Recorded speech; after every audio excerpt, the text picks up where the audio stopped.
I'm gonna warn you guys right now, I am currently under the weather. I have got just like, I don't know if it's a head cold or what, but like I can't concentrate. So a spy thriller where there are like 9 twists and turns in the last 10 minutes of the movie might not have been the best thing for me.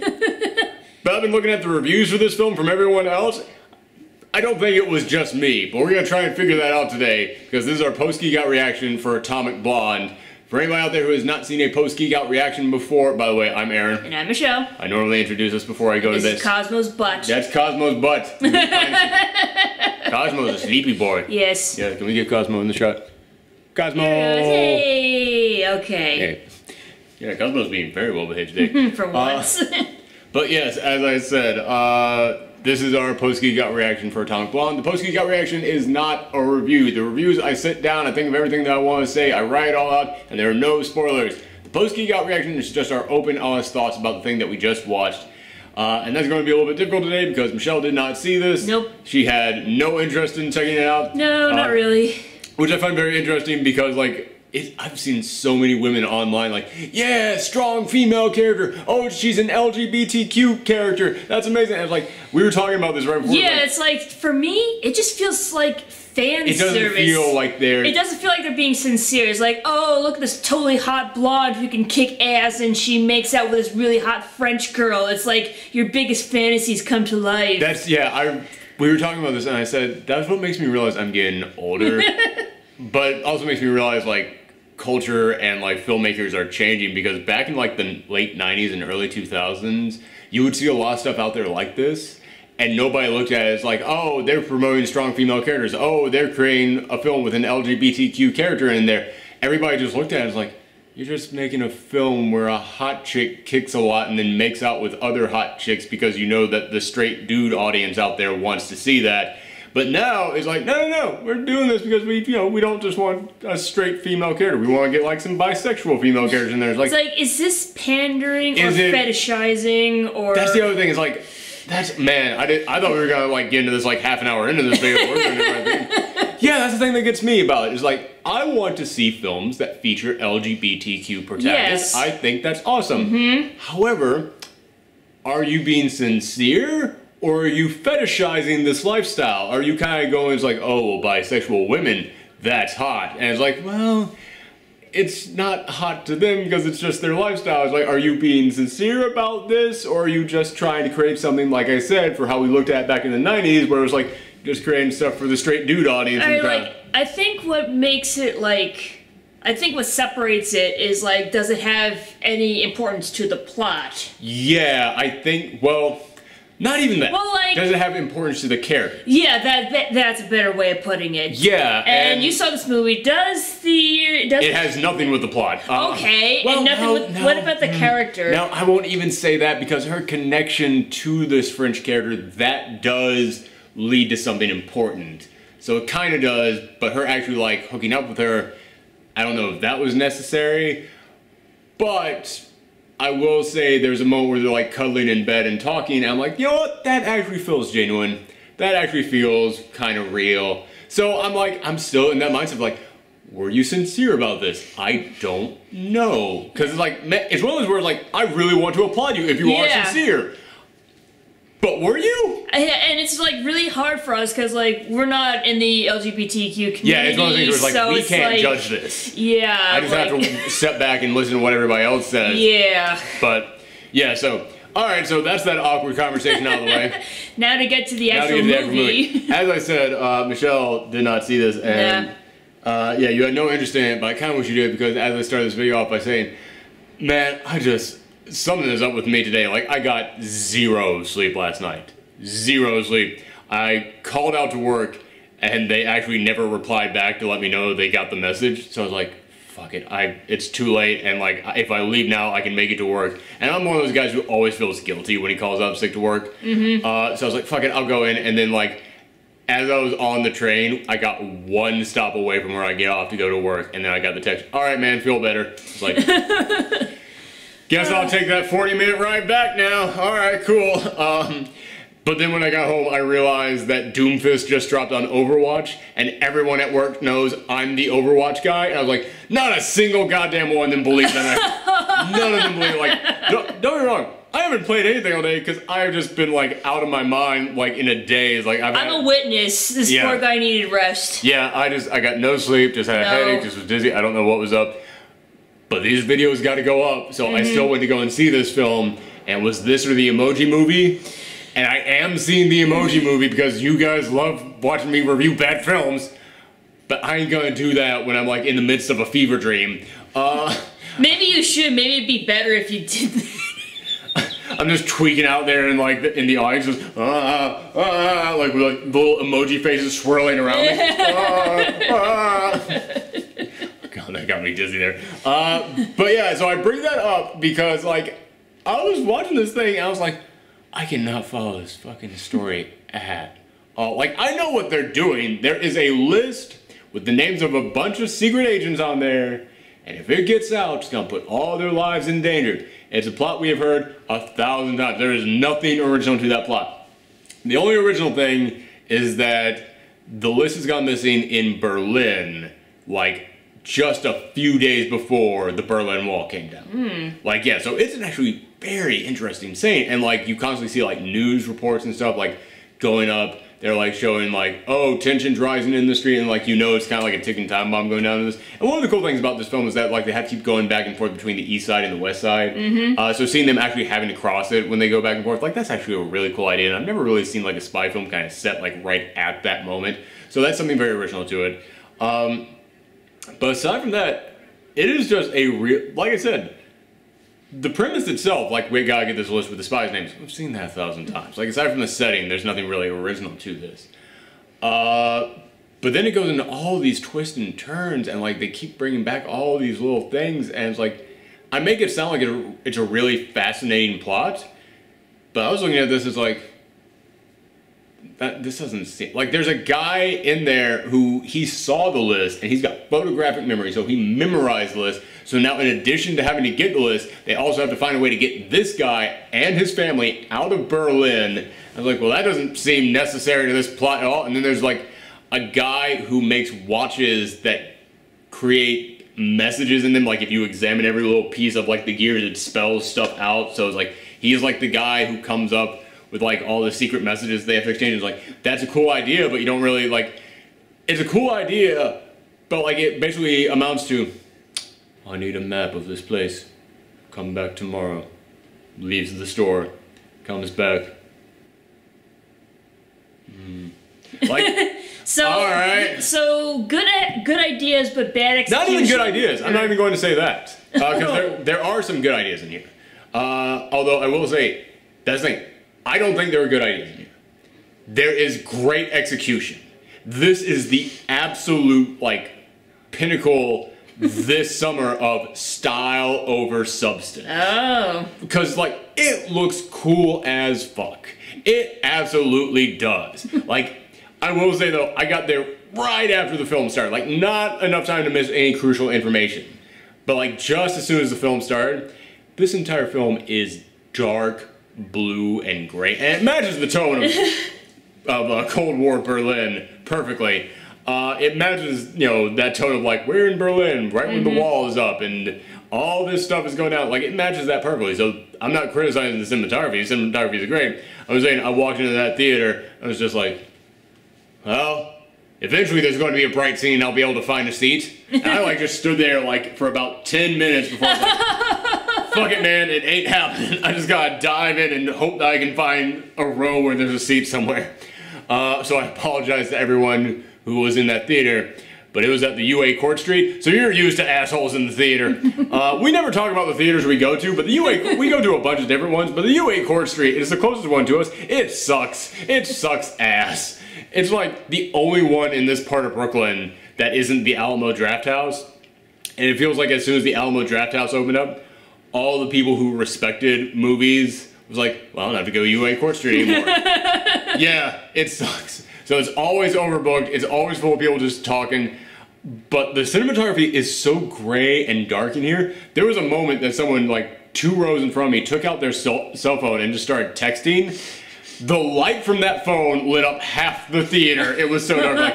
Like it seriously was just like blinding all of us. Like, it was like the lights I'm using right now on us. Like, wow. This is the difference. Before they turn the phone on, after. Like, that was the change in that theater because the cinematography is so dark in here. What the fuck was I talking about? But, yeah, like, the cinematography in this thing, it looks gorgeous. All the action scenes are amazing. In fact, there is one action scene in here in which it's a stairwell fight. And it's all one shot, although it's obviously not one shot. There's clearly moments where they cheat. But I was watching this thing, and I don't know when they cheated. Like, there's a moment when it goes from the stairwell to them being outside, and they get inside a car, and the camera starts zooming to the back and front seat of the car and zooming around them. And I was like, well, that's clearly all digital. That's clearly not still part of this one cut. But then in the actual stairwell, I don't know when they cheated. Like, it is gorgeous to watch. It's one of the best action scenes I have seen in years in a film.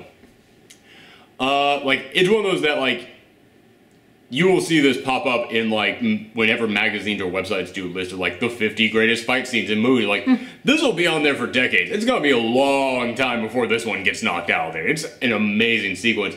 And I will say, Charlize Theron, she is doing the work. Like, that is not a stunt woman up there.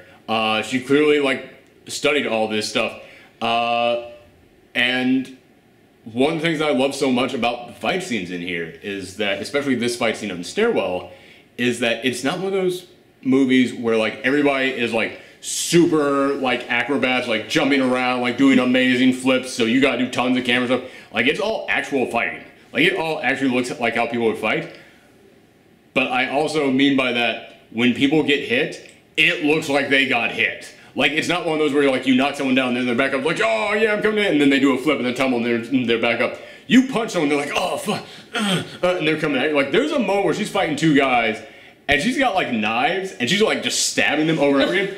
They are bleeding profusely in here. They are bleeding all over, and they're still coming at her, but they're like, you can tell she just kicked the shit out of these guys. And then when they hit her, she's not like the Terminator. She's not unstoppable. When she gets it, she's damaged too. I mean, there's a moment when she has like a big slugfest with this guy during this whole stairwell fight, and she is just covered in blood on her face. Like, they do not, this is not one of those films where they're like, we have to make sure that she looks gorgeous and like supermodel in every single shot. Yeah, Charlize Theron is a beautiful woman, and there are moments in here where she looks gorgeous.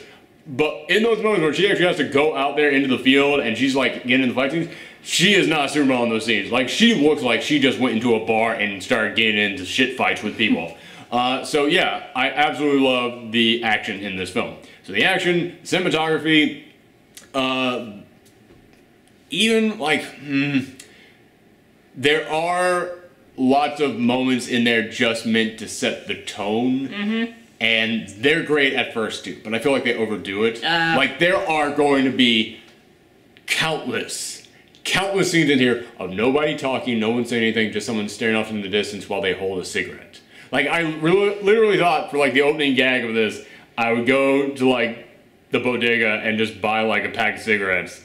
But I don't know of anyone around here that just sells single cigarettes. I know there are some, I just don't know which ones, and I'm not going to go from bodega to bodega until eventually I'm like, yeah, do you just sell single cigarettes? Oh, thank God, now I have to walk 10 blocks back to get into my apartment. But also because I used to smoke, I know that even if I just lit up one cigarette right now, that stench would be here for days, and our dog would go nuts over it. I would go nuts over it. Yeah. I'm very anti-smoking. We would be Febrezing everything in the apartment. Plus, I haven't smoked since college, and that was a decade ago, and I don't want this to be, and I have not had any cravings, well, aside from when I saw Fantastic Four last year. Aside from that, I have not had any cravings. I did not want to get one cigarette and just be like, and get hooked again. and then like the camera just no. I didn't want to risk that. But yeah, there's just a shit ton of scenes that people just, and it's like, at first that's good for raising tension, but I was like, for raising tension, for, you know, capturing the mood, for making you understand like, oh, these people, like, they're thinking about a lot of stuff. But then eventually it just gets to a point where it's like, okay, are you gonna fucking do something, man? Like, dude, this is enough of this shit. Like I said, with the guy who owns the clock store, them just going in, like, that exchange that I kind of parroted there, it's fine for that scene. There's a lot of fucking scenes like that. And it's like, oh my god, someone do something. This is a boring ass film. I hate that. That's really weird, considering the title is Atomic Blonde. Atomic Blonde, so it's and like... it's by half of the John Wick team. And apparently, it's the half that designed all the action scenes, and not the half that designed all the story parts. Cause yeah, this is just, like I said, them just standing there doing nothing. Okay, that's interesting. That's okay. Sets tone. Then it becomes real fucking boring. Okay, all this spy talk going back and forth. Okay, it's interesting. But then, like, it doesn't move the story ahead. It's just continuous talking. It's like, okay, now it's just fucking boring now. And, like, Charlize Theron herself, like, people have gone, oh, man, she is dynamic. She captures this. She is wonderful. She captures what she is told to capture. I don't think she was told to capture something that lasts in this film. And what I mean is, she really just does talk like this throughout the almost majority of this film. Like at the very end, she actually shows other emotions, but 95% of this film is her just kind of saying very few words, but they all have a lot of attitude behind them. And that's really just it. And I'm like, all right, again, just like the cigarette smoking scene, it captures the tone, lets me know what you're going for. She's pulling it off well, but then eventually there comes a moment where you're like, oh my god, fucking emote. Like, it's not nearly as bad as Scarlett Johansson in Ghost in the Shell earlier this year. That will forever be my topper for the least amount of emoting from a character ever, because she was like, I'm a robot? Fine, I will be a robot. Charlize Theron just sounds like someone who's just fucking tired and doesn't want to deal with your shit, and that is the character. There comes a moment where it's like, alright, can you just, I don't know, can you just deal with someone's shit? Like, just have some, like, when she meets up with the French operative and they start making out, and then it goes into, for American cinema, a pretty graphic sex scene. Like, I was actually kind of impressed with how far they went, but then again, I saw The Handmaiden last year, so my standard for graphic sex scenes has gone way up. And yeah, it's one of those things where I was just like, even after that, when they're like cuddling in bed, she's still just kind of talking like this. And I was like, alright man, I need something here. I need something to grab onto. And there came a moment towards the end of this film which I was like, wow, she's kind of a flat character, but I guess she's interesting. And then I had to stop and go, why is she interesting? Is it because she kicks and punches things a lot? Because that's all she's doing in this film. Like, there is zero backstory on her, zero like kind of connection to her character, because her character is just one note the entire time. There's nothing really there for me to get attached to. And the reason they don't give any backstory on her is because at the very end there's a massive twist. Because not only do they have to get this list, but there's also like this kind of like Kaiser Soze Russian spy, like, oh yes, we don't know who they are, but they're a big secret, they're a big bad deal. And she goes, okay, well, it turns out it was this guy all along. And it was like, oh my goodness, I can't believe it was that guy. Even though, again, we got zero motivation from him from why he would possibly be that guy. It's not just her character. I'll go ahead and say that. It's all the characters have no backstory, no motivation for anything. But then at the end of it, again, last chance for tuning out for spoilers, she then goes and meets this Russian operative that we met at the beginning of the film in this hotel room. And then it's like revealed, oh my goodness, she's that Russian spy that they were talking about. And like she has a Russian accent, all of a sudden she's speaking Russian, but then he brings in a bunch of guys to kill her, and then she pulls a gun out of like an ice bowl and like kills all of them instead. And like then she goes, oh, I just want my life back. But she now has an American accent. She's been British this whole time, then she has the Russian accent, now she has an American accent. And the film ends with her then going out to like this private plane, and then John Goodman, who is the American operative, she's been talking to like British intelligence throughout this entire film. Like this entire story is her talking to British intelligence, so it's cutting back and forth between her story and the present of her telling the story. But John Goodman has been there the whole time as like the American operative listening in, and then it goes to her in this plane with an American operative, and then she's like, ah, hey boss, oh, now we joke around. Now she's got a smile, now she's actually like emoting the stuff. And I'm like, so, okay, so you were a triple agent, in other words. But it was like, okay, so that's why I couldn't get any backstory on you, but it's like, so I understand why I couldn't get backstory, but I couldn't get like any attachment to you, because you are just so one note on everything. I don't even really get hints of what your backstory might be, other than that you had a connection with this operative who is found dead at the beginning of the movie. That's one of the reasons she also has to go to Berlin to pick up his body. Mm-hmm. But yeah, so there's really just, she's very one-dimensional in this film, and you just don't get enough of a reason to go, well, this is why she's doing this is why she cares so much, this is where she comes from. Like, there's nothing to hold on to. And I was thinking, it was like, you know, last week, did the dog just growl or snore? I think he's sleeping, he's snoring. Poor sleepy pup. The post-Geekout reaction sleepy pup edition. But I was thinking about how I had very similar kind of complaints about Dunkirk last week. And that was the reason it wasn't like a perfect film for me. I had to bump it down because you didn't get a connection to any of the characters. But you still see people like emoting in there. You still get little hints of like what their motivations might be. Like you said, like Dunkirk, like the characters take the backstory to the event. Yeah. The event is the star. Yeah. And in this one, the backseat to the story. Yeah, exactly. That's it. And in this one, the character, it's called Atomic Blonde, for God's sake. The character is supposed to be the main focus, but the story is also supposed to really wrap you up. And I was like, man, I've seen this story before, and you keep like adding in here twists that don't really add anything. Like, there is no purpose for you to have a guy in here who memorized the list, other than to give her someone she has to escort out of there. And spoiler alert, he dies or she fails, no matter what. But like, he's really just there solely so that you can reveal the first big like, oh my goodness, I can't believe he did this thing kind of moment. But even then, like, yeah, they really keep talking about this plot, like, we have to get this thing, we have to do this, and they keep talking about, and like, well, here's your connection to this, and then it leads into this thing, you have to talk to this connection, this, and then, like, it all sounds interesting because, like, they keep talking about it like it is a big deal, but when you actually stop and think about, like, everything that they're talking about, it's like, I kept looking at this thing like, man, I can't follow what's going on, I really can't. And then I stopped and went, well, what was this movie about? Oh, I know exactly what this movie about. Well, was any of that stuff important that they were talking about? Like, well, here's your connection to this, here's your thing with this, oh, well, you have to meet up with this thing. No, none of it really was. It really is, this critique is going to sound so much harsher than it used to be, but it really is the cinematic equivalent of going to the DMV is what this story is. You need to file out this form. All right, well, I'm going to go over here to do this. Okay, now take it to that window. All right, now come back to this thing. Okay, well, now go over there and speak to this person. Now you need a new form for this. And I was like, don't get me wrong, this probably is very close to what it is for actual spies, because I'm sure there's a shit ton of, like, well, meet up with it. Paperwork and all that. Paperwork and meet up with this thing. But it was like, yeah, man, I really realized, like, nothing in here was really that important to the actual overall story. Like, none of it really felt like it added to it.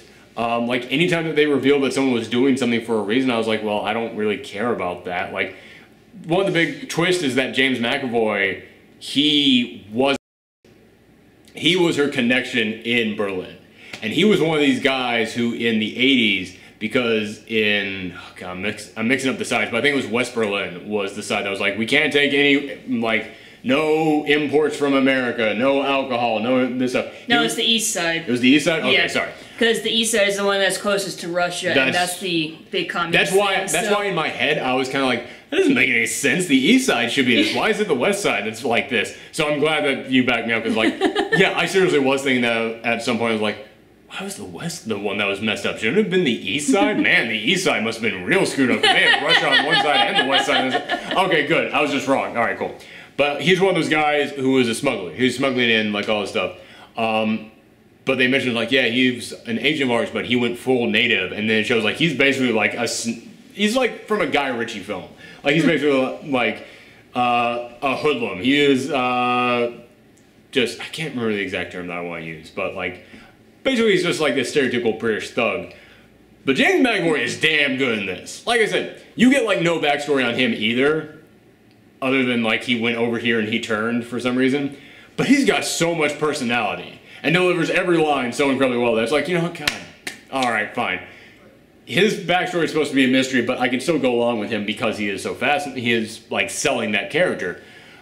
But then there comes a point in which he shoots the guy with the photographic memory, and it's clear that he did that so that then Charlize would be hunted down by the guys trying to kill him. And that's what leads to this long-ass fight scene. And then he gets back to, like, the American department with, like, this guy's wife and child. And he's like, I'm very sorry that that had to happen. Like, I'm very sorry that you lost your husband. I'm so sorry. And then he finds out that she's still alive, and he's shocked. And it's like, okay, clearly he turned. Clearly he's trying to, like, get her killed. And then at the end, when it's revealed, like, why he turned, why he was trying to sell her out, why he was meeting up with Russian agents, I don't know why he did it. Like, he really just kind of was like, in all my years here, you know what I learned? I fucking love Berlin. And then she shoots him, and I was like, what the fuck does that have to do with your reasoning for doing any of this? That doesn't... I mean, were you trying to, like, keep the Cold War going a little bit longer? And, like, but then what, how would killing this one guy do any of that? Like, all I could think was, like, his motivation is he just wants to keep Berlin the way it is, and he's watching it all crumble around him, but his actions don't match up with that at all. It really was like, I don't understand why any of this is happening. And like I said, then it's like just the twist after the twist after the twist there at the end. Like, this thing has like 9 different endings to it.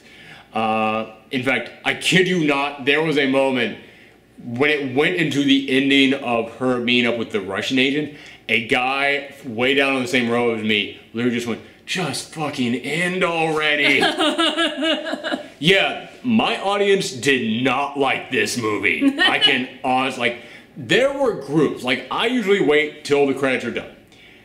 And a lot of people got there and left as soon as the movie was over with. But there were like 2 patches of people, one group of like 3 women in the front, and like a group of like 2 people behind me. They totally dug it. They loved the hell out of this thing.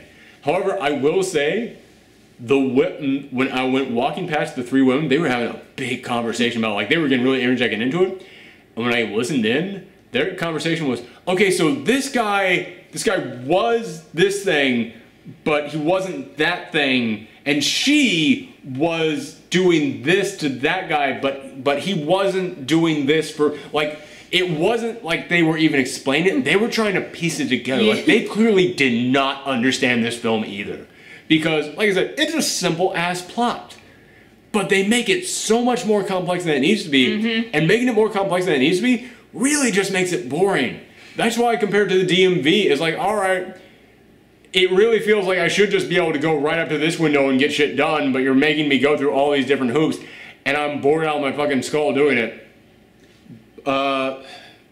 But I will also say, like I said, the rest of the audience did not enjoy this. The guy sitting behind me, at one point he leaned over to his wife or his girlfriend and just went, this movie is fucking trash.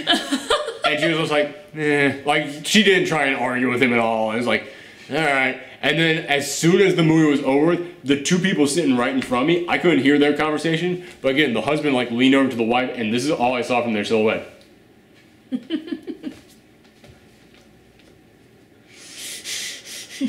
Like, that is not a, yeah, you go. That's like, fuck this, fuck that thing. None of this made fucking sense.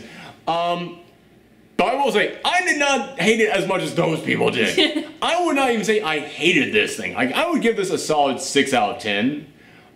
You just thought this was very meh, right? It was, yeah, like I was kind of like, And it is mostly, the thing that's bumping it up for me, the thing that's making me go, okay, I applaud this stuff, is the style of it. The style of it looks fucking gorgeous. Like, the cinematography is amazing. Like, they definitely do set a really cool tone, but I think why I'm being... And if you read most of the reviews out there, they're all saying the exact same thing. They're all saying this is style over substance. They're all saying, like, well, you know, the plot is a jumbled mess. It's really kind of boring. However, it looks damn good. It's a really cool film. Charlize Theron is a really amazing character. And I think the reason I'm being a little bit harder on this than other people is because, A, I think Charlize Theron does a great job with what she is told to do, but I don't like what she was told to do because I think it made her character just way too flat. So I didn't fall in love with her like everybody else did in this film. But, and the other reason why is because for me, the style eventually wore off. Like, I think a lot of people out there, the style was able to carry them through this film. For me, like I said, it's kind of like the scenes of everybody standing there just smoking. Eventually there just came a point where it was like, oh my god, just stop that. Just have a thing happen in this scene. And another thing, like, they use so many songs from the 80s in here. And they will use it to, like, there's not, like, conversations going on whenever they use it. It's like, there'll be a fight scene, or it'll just be someone sitting there just thinking about things, or just walking, and, like, it'll just kind of turn to a mini music video for a little bit. And at first I was like, man, that's really good to set up the time period. Also, it speaks to Berlin at the time because, as I said, music from America was not allowed into Berlin at that time. It had to come in through like smugglers, like James McAvoy's character. And so that does also kind of create this tone of like, we're doing illegal stuff, we're doing secret stuff by having it in here. It's like, man, that's really good. But like halfway through this movie, I was like, don't you fucking do another one of these 80s music videos. Just fucking stop it. Like, it became really annoying to me at some point in this film. So it's like, it's one of those things where, like, if the style continued to work for you, I totally get why you would really dig this film. The style kind of like just trickled off of me about halfway through. I'm like, now all I've got is the action.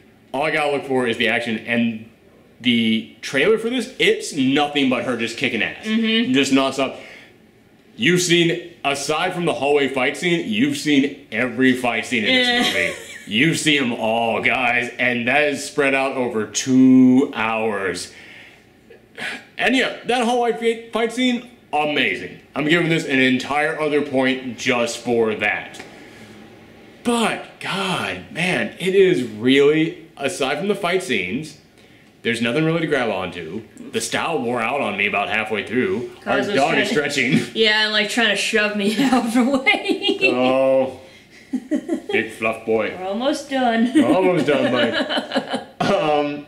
Yeah, and also like the story is made just way overly complex. Like, it did not need to be this complex. And it's a spy film. It should be complex. There should be twists and turns, but the twists don't really mean anything. Like, for example, the French operative, the one she has the lesbian sex scene with, she spies on McAvoy and gets information to her about him possibly betraying them, so she's able to prepare for this inevitable betrayal. So she serves a purpose other than just being there for, Charlize Theron to have sex with and then kind of like say something ominous that might be confiding in her after they snuggle. But I had to stop and think, I was like, why is there a French operative here? There's literally no reason for her to, like, why was she called into this? Why are they getting her involved? Yeah, that's another reason why I feel like this is very fan servicey. Like they just brought her in there just so she could have sex scene. Yeah, it's like, because it's another thing where it's like, man, I really feel like you needed someone to give her that information, but they didn't give us a reason for her to be there. Like, that's the thing. Almost all the twists and turns in here is like, okay, this could add something interesting. But it doesn't have to, and it doesn't really. Like I said, the guy who memorized the entire list, I'm still just looking at this like, he was only here to give them another thing they had to do. And if you took him completely out of this, it would take about half an hour out of this film, and then it would be an hour and a half long. I think that style would have carried me through an hour and a half. So yeah, I mean, he's also there so James McAvoy can reveal, I'm the traitor when he shoots him. I was like, again, you could have done that with another thing. Like, yeah, it's just kind of feels jumbled, like just a bunch of stuff stacked on top of each other to make this overly complex. And like I said, I really was sitting there like, is it because I got a head cold right now and I just can't focus on anything? But then, like I said, after the movie, a group of 3 people who love this thing and were so into it, we're still trying to figure out what the fuck happened in this movie. So I'm like, yeah, alright, I can't really say it. So this, and also, I'll be totally honest with you, another reason why I'm being so overly, like, harsh on this film is because typically, summer movies, you get, like, 1 great film, and maybe 2 pretty good films. That's your summer movies. And then there's a bunch of, like, I guess I'll see it kind of movies, whatever. In a typical summer, this would have been one that, yeah, it's good, yeah, it's alright. It's not as good as that 1 great film we got this summer, but it's still pretty good. This has been a fucking amazing summer for films. Like, do yourself a favor, go on Rotten Tomatoes right now and go to the top 10 box office from last weekend. I looked through that the other day, and it just suddenly hit me all at once, like, normally in a summer, we'll get 1 movie that's like in the 80s on their score, then a few that are like in the high 70s, and then it kind of trickles down from there. This was 93, 92, 78, 94, 93, 96, like just 90, 90, 99, like Oscar season does not have that high of a score. This is one of the best summers we've ever had for these films. So it's like, And I know that people don't go to the movies every single week like I do. Like, I go twice a week so that I can review all these films. I know that people don't go to the movies as often as I do. So when I'm thinking, it's like, should I really recommend this film to people out there? I'm like, I guarantee you, most people out there have not seen Wonder Woman, Spider-Man, War for the Planet of the Apes, and Dunkirk. And all 4 of those are still in theaters, and all 4 of those are stunningly better than this. So I guarantee you, not everybody out there has seen all 4 of those films. So if they're sitting there like, should I see Atomic Blonde? It's like, any of those 4. Oh, Baby Driver, throwing that one in there at 5. So, oh god, that's a movie that had twists and turns involving like characters with mysterious backgrounds and used music to create music videos all throughout it. And they did it better. And like, yeah, fucking like, what is that, like 96 right now up there on Rotten Tomatoes? It's huge. And I'm thinking it's like, okay, so that's 5 amazing summer films. And I guarantee you, almost nobody in my audience, like very few, like maybe like 3 or 4% of my audience has seen all 5 of those films.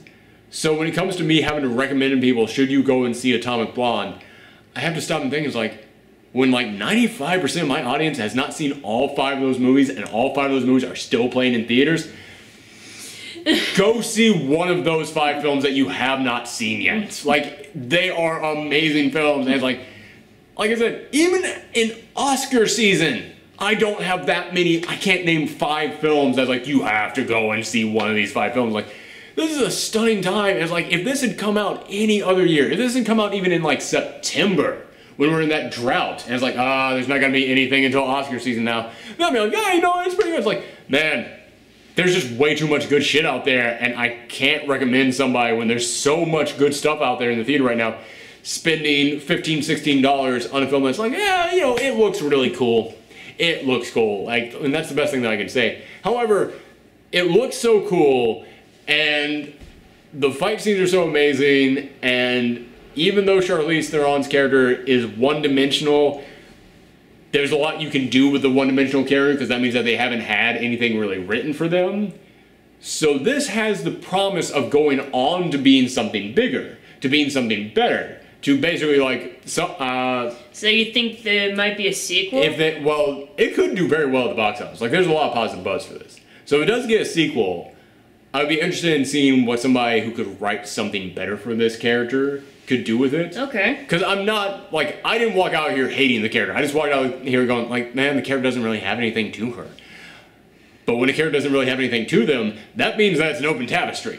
So if they made Atomic Blonde 2, I'd have to go and see it for the show, but I would be intrigued. I would not be dreading it. I would actually be intrigued to go, okay, well, now that we know she was a triple agent, you can't have her be flat the entire time, and you can't give her a really fake British accent throughout the entire film, and you can actually have her, like, have that Charlize Theron charm that she's known for having in so many of her films, rather than having her be flat the entire time. Now I want to see what happens with this. So yeah, I would be very interested in seeing a sequel. Plus, you know me, I'm always kind of applauding whenever films are willing to give female protagonists more of a chance at the box office. It's like, okay, I would definitely still want, even though I can't really recommend people going and seeing it, I still hope it succeeds. Because, like, yeah, I do want to see another film with a female protagonist, like, really be #1 at the box office for a weekend. And also, it's an R-rated action film, and even though Deadpool and Logan came out and did incredibly well, I still think that the vast majority of Hollywood is really, really nervous about spending money on R-rated action films. And this one is a brutal-ass action film. Like I said, the fight in the hallway scene, like, people are just getting stabbed and cut up, and there is blood just everywhere, and in very graphic, real ways. And, like, it is, when this eventually comes on Netflix, you gotta watch it just for the hallway scene. I will totally say that. It's like a Marvel Netflix show. You gotta watch it for the hallway scene. But, so yeah, I do also hope to succeed at the box office, because, like, that will send the message that, okay, again, women as a star of films, they can succeed at the box office, and also R-rated action films, they can succeed at the box office. So I do hope it succeeds, but I just can't recommend people spending money on it. Unless you have already seen those 5 other movies and you just really want to see something this weekend, go for it. But yeah, that's basically my thoughts. Like a 6 out of 10. Like, it's not something that makes me go, yeah, alright, but I can't get mad at. I just kind of have to criticize what disappointed me in this. But speaking of disappointment, come back later this weekend because I got to see the Emoji Movie. I really wonder if I had seen the Emoji Movie first, if I would have then gone to this one like, oh my god, this movie. Fucking things that make sense. I am so, like, I don't know if I want my head cold to get better or worse before I see the Emoji Movie. Because it might be really fun to see that thing just totally drugged up on NyQuil. I really hope that when I go to see this thing, I just see like other film critics there in the audience, because there were not critic screens for this. So I'm really hoping I go into this and it's just like an empty theater, but me and like 3 other YouTube critics. That's it. But thank you guys for tuning in. Come back next time. You can always reach me on Twitter and Tumblr and Twitch at Professor Thorgy, and let us know in the comments what you thought of this film. Like I said, I know there's a lot of people out there who are really enjoying this way more than me. There's also a lot of people out there who didn't like this even as much as I did. So I'd be interested in seeing where everybody kind of falls. But let me know what you thought. Come back next time. Bye. Bye. This is Cosmo again. Cosmo! Yeah, Sweetie boy. Sweetie boy. Sweetie boy. Sweetie boy. Sweet boy. Bye.